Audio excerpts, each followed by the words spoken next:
Greetings and salutations, everybody. It's Robert Phoenix, broadcasting to you live from South Central Texas,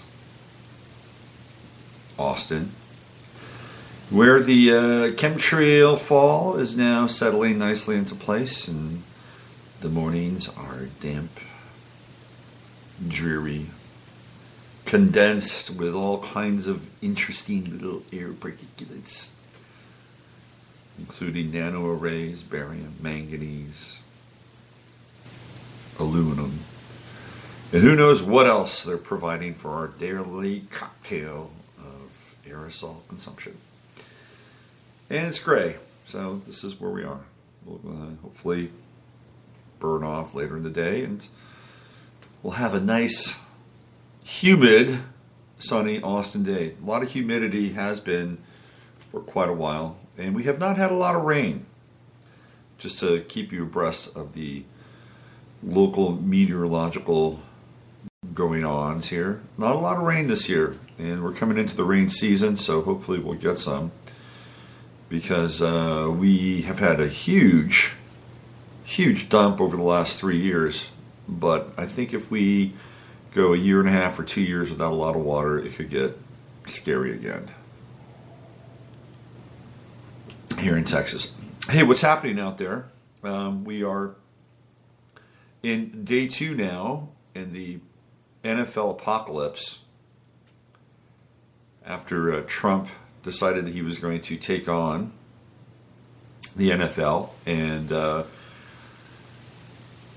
put an end to all this knee kneeling shenanigans. Well, last night, if you were not paying attention, in Arizona, where the Arizona Cardinals were playing the Dallas Cowboys, Jerry Jones was on the field kneeling, arm in arm with his players. Oh my gosh. Solidarity. How about that? You know, I have to say that I know you'll usually go down this path, but NFL owners are about as close as you get to plantation owners. And I'm sorry, I'm serious. Because they are really just these guys that go out there and play and risk bodily harm, CTE injuries. You know, they have to abide by the owner's rules and the team's rules. And, you know, they're basically indentured for a very high price. And team owners are a lot like plantation owners. I'm not the first, by the way, to come up with this analogy. Nope. There have been other players along the way that have made similar accusations. And I've been a fan of the NFL for a long time.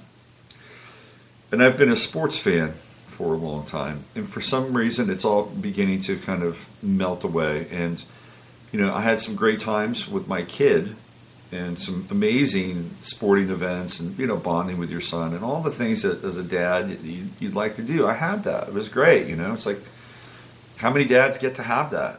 I had it. It was fantastic. I saw a lot of baseball games, a couple of basketball games, and of course that led to his participation in baseball.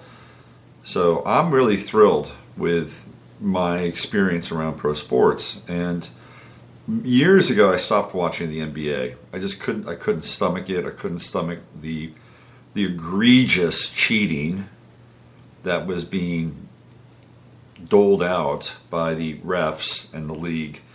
I tell you, you want a scandal?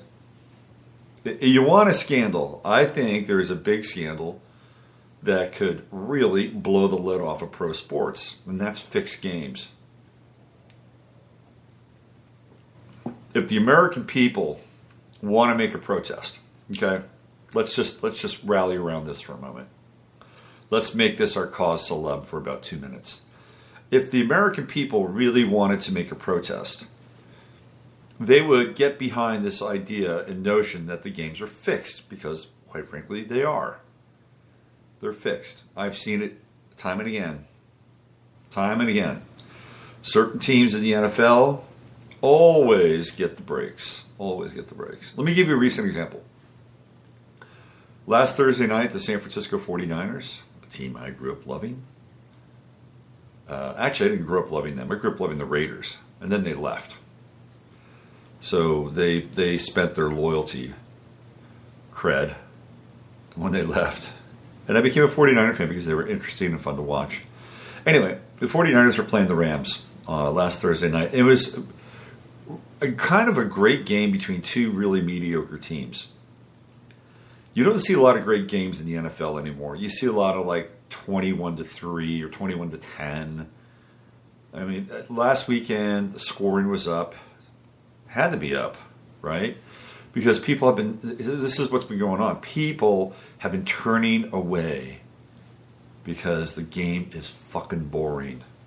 And I've been watching football since I was 9 years old. And I know what I'm talking about. It's boring. There are too many commercials. The commercials are crap. Absolutely crap. If you watch the commercials, I'm always preaching this. When you watch commercials, you are seeing the unfoldment for the narrative of present and future America. I don't know what it's like in the UK. I don't know what it's like in Australia. I don't know what it's like in Germany. I don't know what it's like in New Zealand. But I can assure you that the commercials are a script for the future. We'll get into that. I'm going to put that over here for a second. Just for a second. I'm going to go back to the game. So here we are. We're watching the game, and it's a really kind of exciting, teams are scoring. It's like whoever gets the ball last is probably going to win this game. The 49ers are mounting a furious comeback. Now, keep in mind that the Rams have just relocated. They left St. Louis. Last year was their first season to return to Los Angeles. A very interesting sort of legacy of the Rams, who originally started off, I believe, if I'm not mistaken, in Cleveland. I could be wrong. I believe they were the Cleveland Rams, and they went to Los Angeles.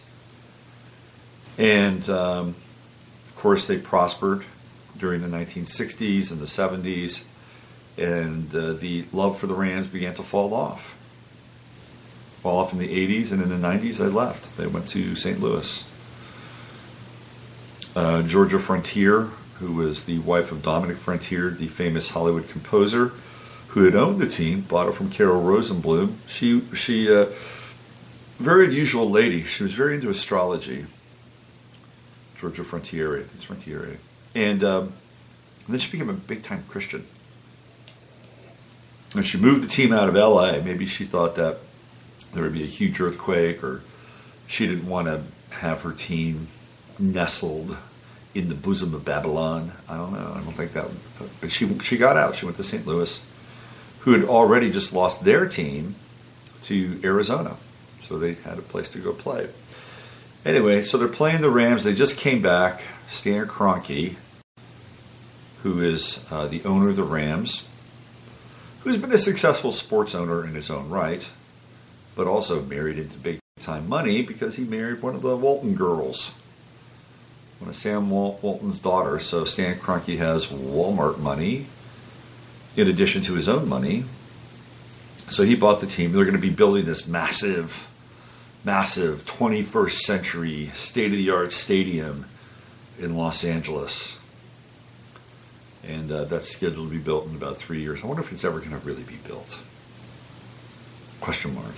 So the Rams are in the country's largest media market. They're no longer in St. Louis.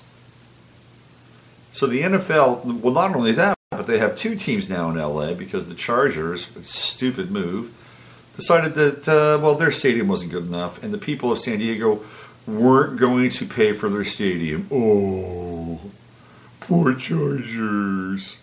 Poor Alex Spanos. Not going to have the stadium funded by the people. So he says, we're going to take our toy and leave. And the people in San Diego have had a very nice relationship with the Chargers ever since Barron Hilton, Paris Hilton's grandfather, owned the team and moved them from Los Angeles to San Diego. Well, now they're back. And they had a clause which says they had 1 year, to activate the clause that gave either them or the Raiders the opportunity to share a stadium in Los Angeles with the Rams. And they had their election in San Diego, which they have about every 2 years or so to get the stadium bond passed, and it never passes. I mean, did they play in a decrepit stadium? That was okay. Jack Murphy Stadium, the Murph. Well, the Rams aren't playing there, and the Padres aren't playing there anymore, so I guess it's going to be tractor pulls and the occasional Mexican soccer match that gets played there. And that's it for the Murph. So they decided we're gonna punch that ticket. We're gonna go to LA too. Now they're playing in a 24,000 seat soccer stadium in Carson. They're not even playing in Anaheim, right? They're not even playing. Anaheim has a stadium that the Rams used to play in, and they're not even playing in Anaheim. They could be playing in Anaheim. They could be playing in a 50,000, 45,000 seat stadium. And maybe some of the Charger fans who were North San Diego might say, I may want to go see those Chargers. They're just up the road. But no, they got to go play in Carson. Play in the soccer stadium in Carson. Anyway. So the league has a vested interest in the Rams being successful. I mean, I think they could give two shits about the Chargers, to be honest with you. They're like, okay, yeah, we made the deal. I guess you took it. We got to honor the deal now. But they want the Rams to be successful because that is a franchise that's associated with Los Angeles. And it's the biggest media market in the country. They need to have a good story to tell. They need to fill those seats. They need to have eyeballs whenever the Rams play on national television. I guarantee you, play on national television, they will. So I will set up the scenario. The 49ers are 1 point down. 1 point down, and the momentum has swung in their direction. And all they need to do is move the ball about 30 foot. They have to recover an onside kick and move the ball about 35 yards, which is not impossible to do. Late in the game, teams are tired. Moving the ball is easier. That's all they have to do. And what happens? Well, they get the ball back in the onside kick. And because if they get 35 yards, they can kick a field goal, win the game, and the Rams lose.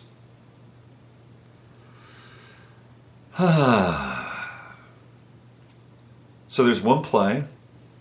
It's a third down play. And the third down play is a pass to a rookie by the name of Trent Taylor, who is all of maybe, 5'9". And he's not a big, bruising, stocky player. And the quarterback, Brian Hoyer, throws a slant pass to Trent Taylor, enough for a first down, and a flag is thrown. There's only about, 50 seconds left in the game, roughly. And a flag is thrown. And the penalty was pass interference on the offensive player. Now, we saw one replay, and that was it. And from that replay and that angle, it looked like there was absolutely no pass interference at all. It was a legit play, okay? A legit play.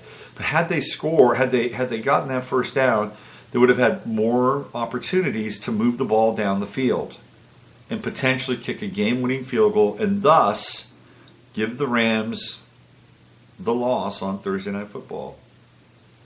But that is not what the league wanted. The league wants the Rams to be successful.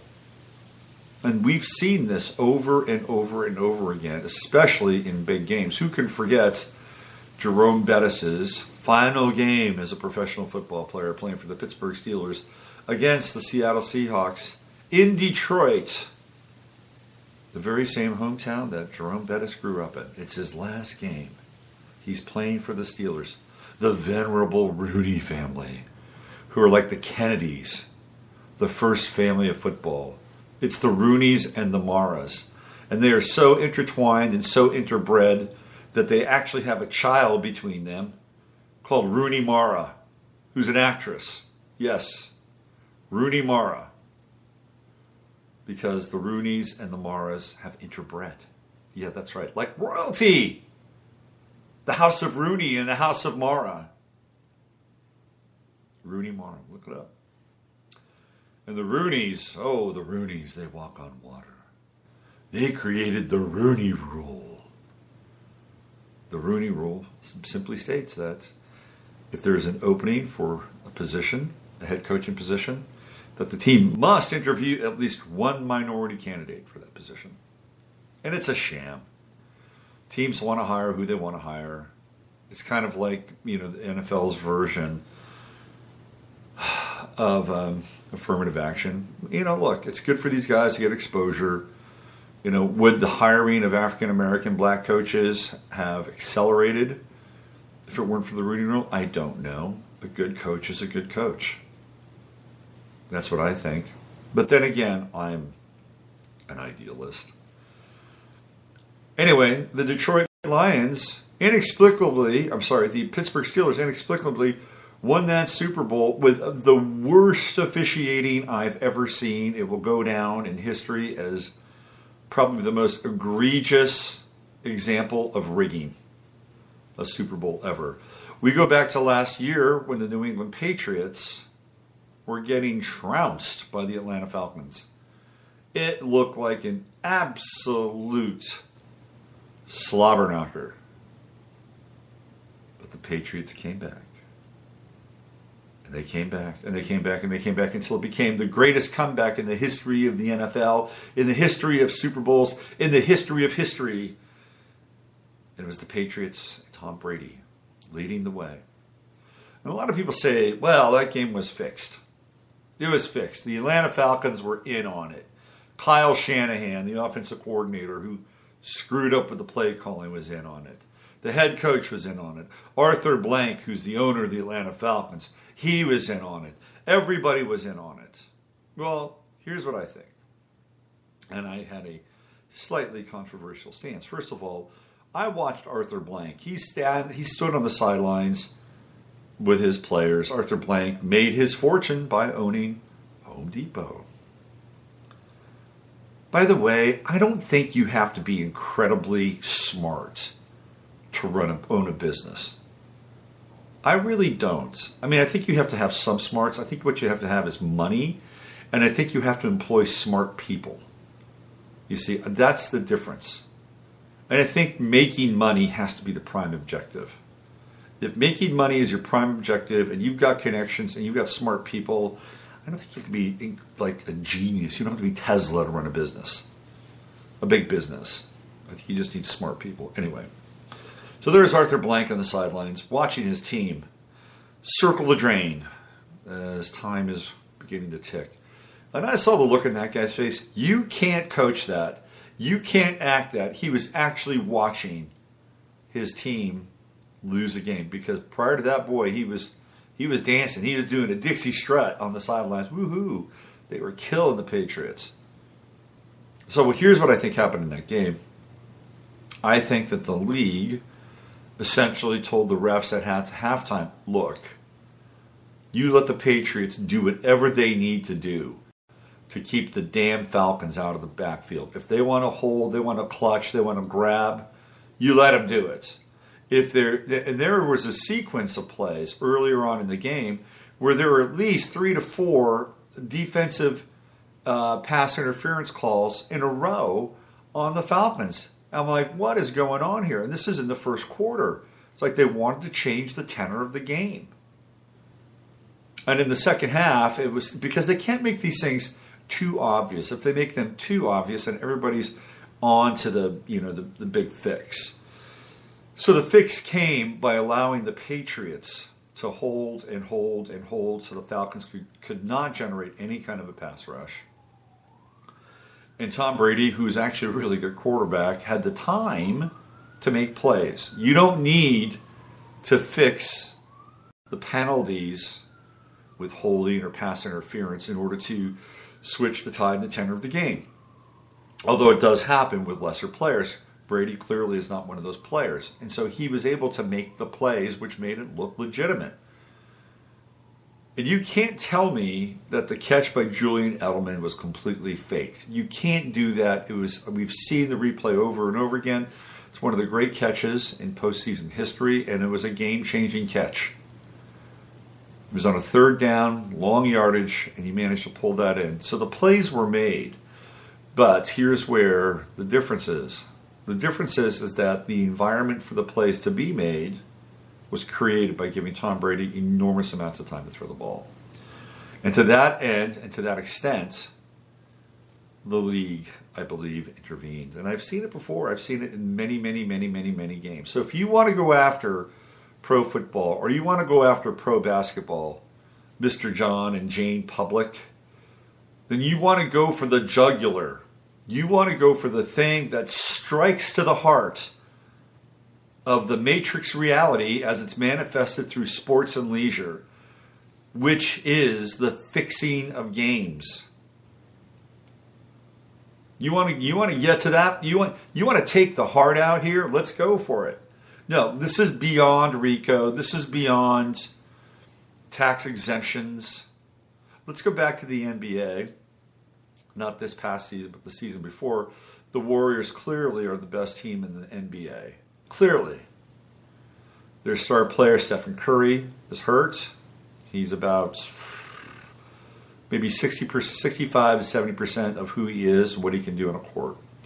So the difference maker in that series is a guy by the name of Draymond Green, whose temper is about as short as Hervé Villachez. Yes, I know, if you're a millennial, you're scratching your head and you're asking yourself, who the hell is Hervé Villachez? The plane, boss, the plane. Fantasy Island. Anyway, so Draymond Green is a difference maker in this series. He's fiery. He's not going to back down from LeBron James, who's a big phony. Regardless of what LeBron said this last weekend, he's a big phony. Like, is LeBron evil? I think he's Illuminati light. He flashes the signals. He flashes the signs. He does all that stuff. But he's Illuminati light. Apparently on the street, LeBron doesn't participate in all the rituals. Just a few. And the lesser rituals, by the way. Anyway. And that's another part of sports. That's another part of sports.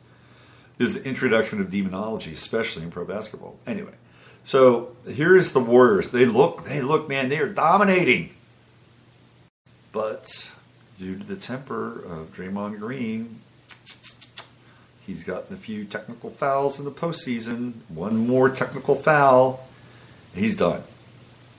He's got to sit a game. Well, he gets to a game where he and LeBron mix it up, and of course LeBron is instigating, trying to get him to lose his temper. And guess what happens? Well,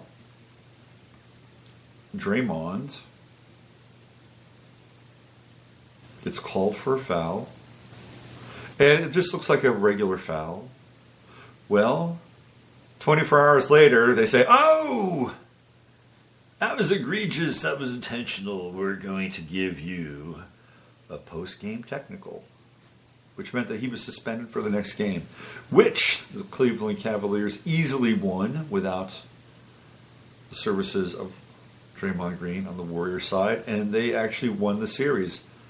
Now, Draymond Green came back, but it was too little too late at that point. The Warriors had already lost their center, Andrew Bogut, who was a big-time rim defender. So the NBA stepped in and said, hey, you're going to be without your best defensive player, and let's see what you guys can do. And they gave LeBron and Cleveland the title. And this has happened again and again and again. Keep your eyes now on the Los Angeles Lakers, because they're going to be receiving that very same star treatment once again, now that Magic Johnson, the Magic Man, is involved with the Lakers. Oh, I've got stories about Magic Johnson. You want to hear them? Oh, should I? I don't want to get in trouble. Because I have found out that sometimes people actually listen to the show and actually read my blog, and I get, ooh. Let's just put it this way with Magic. All right, I'll give you the bare bones. I'll give you the bare bones. You can figure it all out. I have a friend. Not even a friend. He's a guy I used to know. He was involved in show business in L.A. He was a comedian. Interesting guy. And he told me this story that that some of the Lakers and some very famous Hollywood stars that you would know from the 1980s would gather together at TGIF Fridays. And they would go there and they would gather women. I don't know what night of the week it was, but they'd gather women, and then they would go to one of the famous Lakers or one of the famous actors' house, and they would have these massive orgies. And it was like anything went, right? It was like, girl on girl, guy on guy, girl on guy, whatever. And that was the atmosphere of the Lakers back in the 80s. And I don't think it's that unusual for sports teams, to be honest with you. I think if we sort of got an x-ray vision of what went on with these teams, we'd blanch. But anyway, there are a lot of other sordid details that I'm leaving out because I need to just, play it straight. Anyway, the fix is in. The fix has been in on American sports for years. I've seen it in baseball. I've seen umpires commandeer the strike zone and squeeze the strike zone on one team, expand the strike zone for another team because they want to get a certain team further down in the playoffs. I've seen it. I've seen it in football. I've seen it in basketball. I'm not sure I've seen it in hockey. I don't watch enough hockey.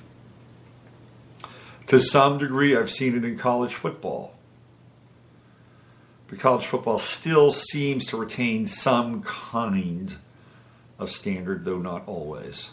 When Alabama loses, and Alabama is a very powerful program, it's one of the biggest and most powerful programs of the NC2A. You would think they would win every year, but they don't. Every now and then an upstart team comes into play, like last year when Clemson beat them, and Clemson beat them on a contested play, a play that was illegal and apparently not reviewable. If you're an Alabama fan, you didn't like that play. Anyway, if we want to get to the heart of this thing, it is not about country and flag, although in a strange way it kind of is, which I'll talk about. It's about the nature of reality. It's the nature of this thing or these things that we've tied ourselves into, which mediate our experience and give us a distraction and a sense of projected testosterone, endorphin connection. Because that's what happens when you watch a sporting event, right? It's like you project into these players who are doing the things that you would like to do, especially if you're a man. Because most men live from their neck up, and not much more than that. And so the disembodied projection onto these players has become part of our pastime. It has to do with hero worship, and it has to do with sort of the cult of Rome in a lot of ways, in Greece, Olympus, the gods, etc., etc., etc. So if we want to get to this thing, if we want to get to the nature of reality, to peel back yet another layer, why rally around the flag as a point of dissension? Why not strike at the heart of the beast and look at the manipulation of the games themselves? If that's what we want to do, if we want to take the pants down, on this synthetic reality which dominates our tax dollars, which dominates our consciousness, which has been used, by the way, for quite a while now, by the powers that be, for whatever kind of political machination they want. I mean, you go back into the mid-'90s when all this started to take off. In the mid-'90s, they were making deals with the NFL right around 1995. Right? Was it? Yeah, it was 1995. I think it was 1995. The Department of Defense started to make deals with the NFL and pay them money. They pay them money. We'll pay you $5 million a game if you have a flyover. Because, and you know what's really interesting too? You used to see a lot of ads by the Army associated with the NFL. Be all you can be. And you thought, okay, well, it's the NFL, and they're warriors, and these guys are warriors. So it's a perfect, kind of hand-in-glove fit. And it's a recruitment tool. And to that extent it was, but you don't see those ads anymore. And the reason why is because the Army has pulled away their advertising dollars. The Army, the Navy, the Air Force, pulled away their advertising dollars from the NFL. So for as long as that contract existed with the Department of Defense, and the NFL was getting money from the Army, they were supportive of the flag, and they were supportive of the military in this faux patriotism. They didn't give a shit. They were just getting money. They didn't care. But now that the money's gone, and they're not beholden to this contract anymore. Of course, Jeff Flake and John McCain kind of busted that. Then what do we have now? They're like, okay, screw you. We're going to go over to the side of identity politics. And if you want to get American sports back, you're going to have to pay us some more money. And that's the bottom line. And I've watched a lot of little videos that people were making with their phones, and people are burning their season tickets. People are burning their jerseys. And the owners, while they probably won't be all that concerned, because let's face it, the owners have a shitload of money, but they're not always that smart. I go back to this whole notion of them not being that smart. Jed York, who owns the 49ers, is a Silver Spoon kid. Never worked a day in his life except for a brief period with some kind of fund in New York City. Apparently he wasn't that good at that anyway. So he comes into his family business owned by his mother and his father, who stole the family business from his uncle, Eddie, whose father, Edward DiBartolo Sr., was basically kind of a lower level mob guy in Youngstown, and they made their money with refuse, with trash, and then DiBartolo Sr. started to build malls, and that's where they made their money. And so he gave his team to young Eddie. Eddie had owned the Pittsburgh Penguins for a while. I guess he sold that, and he owned the 49ers. And then Eddie lost the 49ers because he wanted to build a casino in Louisiana. He got into the casino business. And I guess having a football team wasn't good enough. He got into the casino business, and he was caught in a sting with Edwin Edwards. And to this day, I believe his sister knew what was going on and outed him. And once that happened, the team was in jeopardy. You can't have an NFL owner being caught in a sting, bribing a governor in Louisiana to get a casino built. So his sister said, okay, you can have the construction business and we'll take the team. So that's what happened. And then eventually she gave the team to her little Jed, who's a terrible owner. He's made mistake after mistake after mistake. He built a god-awful stadium in Santa Clara, California. Nobody shows up to the games. And he's gone through head coaches, like I go through. What do I go through? I guess coffee. I don't drink a lot of coffee. He's not that bright. I'm sorry. You don't have to be bright. You have to be connected. You have to have money. And once you get into the game, it's like you own a cash register. Anyway, if we want to strike to the heart of this, it is not the flag. It is the actual fixing of games. Then we get into things like Las Vegas. We get into money. We get into mobsters. And one of the reasons why the NFL is so popular, it has very little to do with the teams themselves anymore, although some people still bleed their allegiance to their teams. It has to do with things like fantasy football and gambling.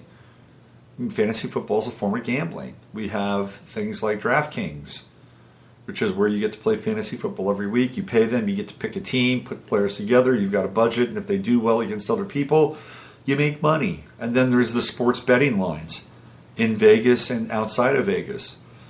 Without these things, the NFL would really not exist. The NFL would be Major League Baseball because nobody, I mean, I guess you can bet on Major League Baseball, but really who does? The NFL is 16 weeks, 18 weeks rather.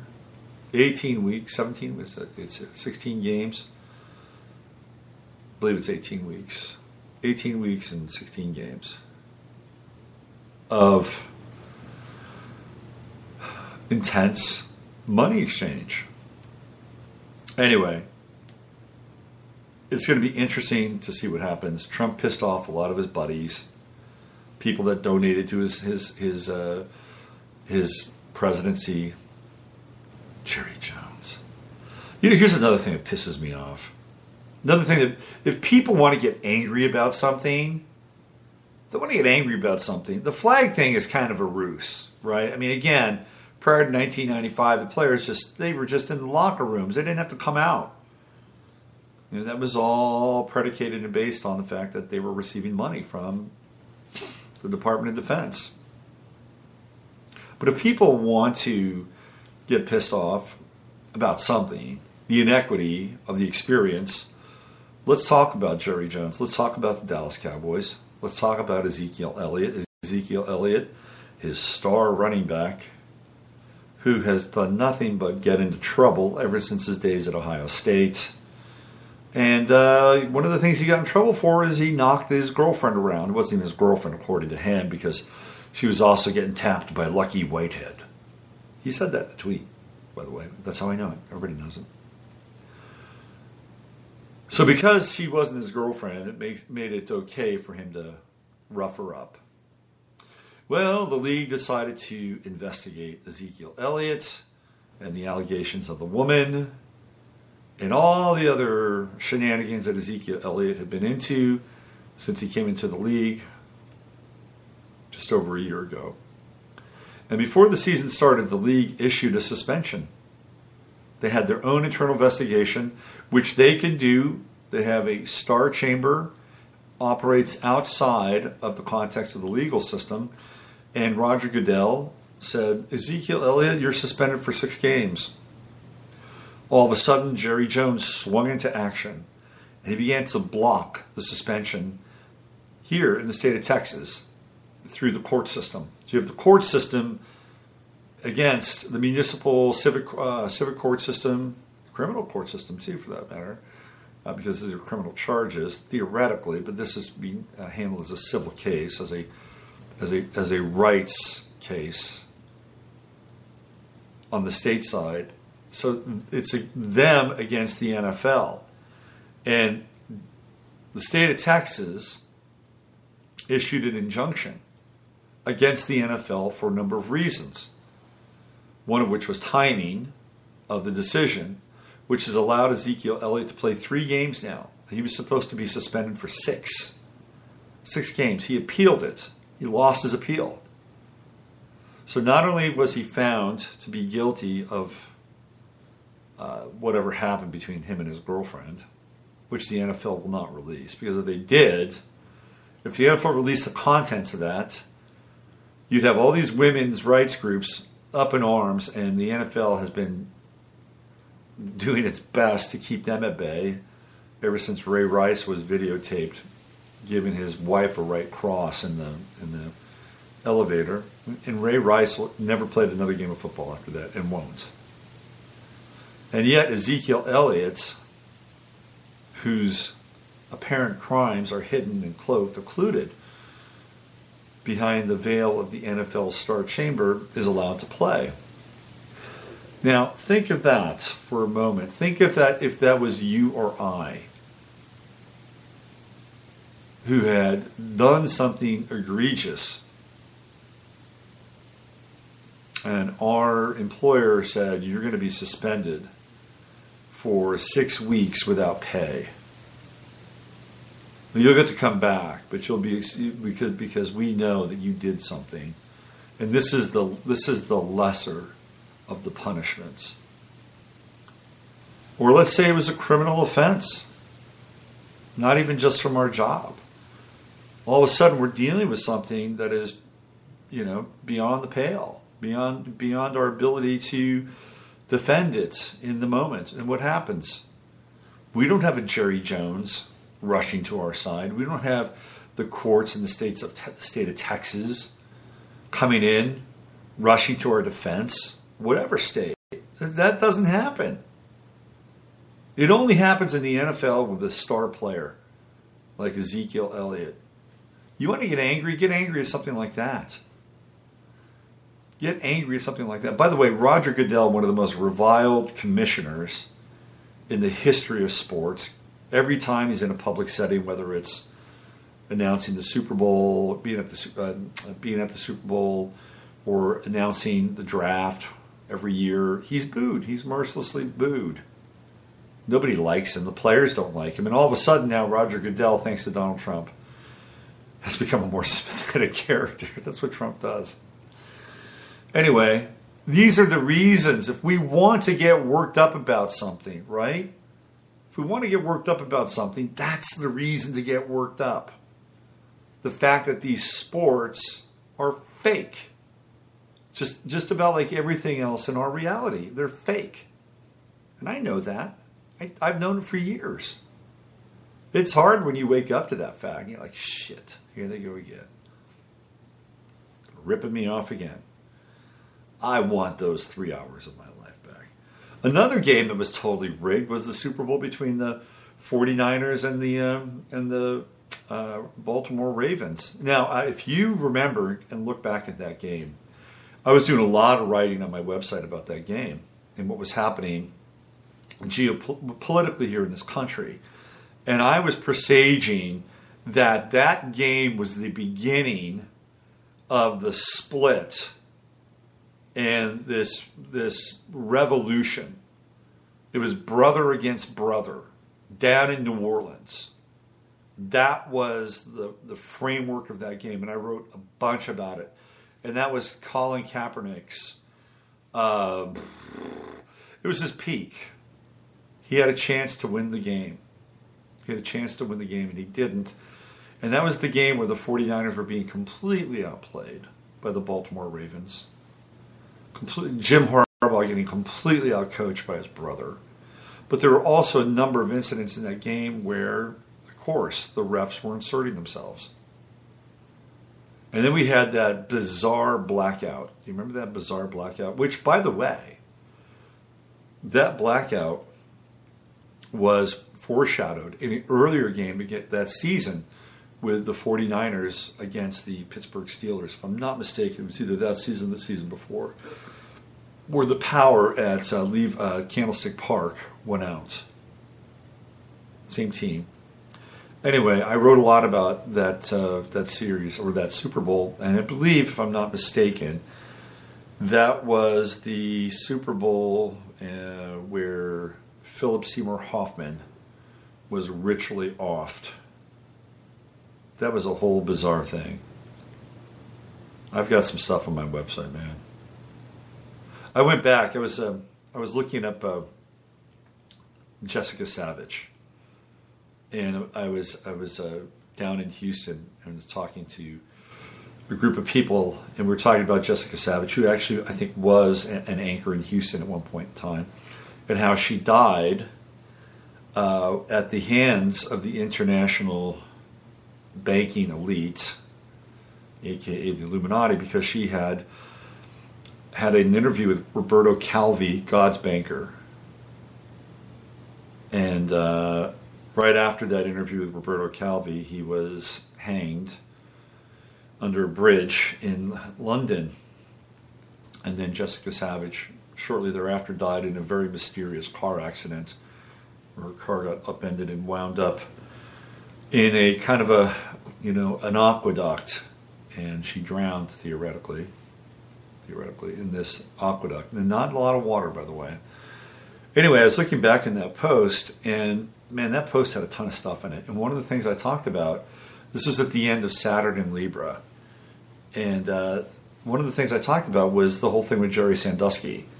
And this is Saturn in Libra now. We're going back a ways, and Sandusky was just breaking. And I said, when Saturn is Scorpio, we're going to see a lot more of the pedophilia in the underworld that's connected to children and sex trafficking, child sex trafficking. I said that. And that was before any of this stuff happened. It was before it all became an avalanche. It's been happening, right? It was before it became an avalanche. And I'm not saying, hey, look at me, but it was like, sometimes I go back and I read my stuff and I go, wow, I was on it, man. And I'm kind of still on it in a different kind of way now. Before we go, I just wanted to share with you another interesting story. I spent a lot of time today on the NFL and reality, but I wanted to share with you another story here. And let me see if I can find it. Oh, here it is, yeah. So on the 24th or thereabouts, something's happened in South Africa which the media will not tell you about. So this is a guy by the name of King Kobaha Cornelius III. And this guy, who is one of the members of the he's a South African indigenous member, right? So he's the one tribe that is actually from South Africa, not the tribes that came in into South Africa, but were actually there in South Africa. This guy, who is a king, right? He's a king, so he has the right to do this. He's the king of this tribe, the only indigenous tribe in South Africa. This guy, his people, and Afrikaner whites, Eurokaner whites, and people of mixed color have decided to create their own state. It is called the United State of Good Hope. They have a red flag and a blue flag. It's a flag that's red and blue. It's got 5 stars. The stars themselves have 6 stars. So we have 4 stars and 6 stars. That's 24. And another star with 6 stars here. So it's 30 points. So this is the Declaration of Immediate Causes which induce and justify the secession of the Western Cape, Northern Cape, part of the Eastern Cape, up until the Fish River, to form a new country called Good Hope under God in a treaty by the hand of the Khoisan nation and with the patronage of Afrikaner, Eurokaner, and colored nations. This is a really interesting thing. This is part of the secessionary movement that's still taking place around the world because people do not want to be part of a collectivism that's enforced. If they want to be a part of a collectivism, they want to be a part of a collectivism that's based on their own volition and their own will and their own desire to live with whomever they want to live with. Case in point here. So this is a very interesting development. You won't hear about it in the media. You won't hear about it at all. Of course not. They don't want you to hear about that stuff. What they want you to hear about is no borders, and they want you to hear about internationalism and globalism, and they want to paint nationalism in an ugly, ugly light, in a Trumpian cast. Well, we're not so much as pounding the drum for nationalism as we are pounding the drum for anti-collectivism, anti-internationalism, anti-globalism, which is really the New World Order. That's what we're pounding the drum for. In America, in all of its ragged glory, in all of its misplaced patriotism at times, still is the best hope on the planet. You know, and you may not like hearing those words coming from me. You may say, oh, wow, what about, us being these celestial beings and moving to fifth dimension and ascension and all that stuff? And that's part of the package, I guess. I've never been a big ascension person. But we have to distill something from this experience of being in this country at this point in time. We have a document. It's a flawed document. Yeah, of course, the people that put it together were Rosicrucians and there were Freemasons and there was all kinds of backdoor deals. And, that's the way history is. Nothing is perfect. Nothing is perfect. Even the most beautiful, vaunted system as etched out by the brilliance of Karl Marx, who was brilliant, even that is flawed, especially when it gets in the hands of man.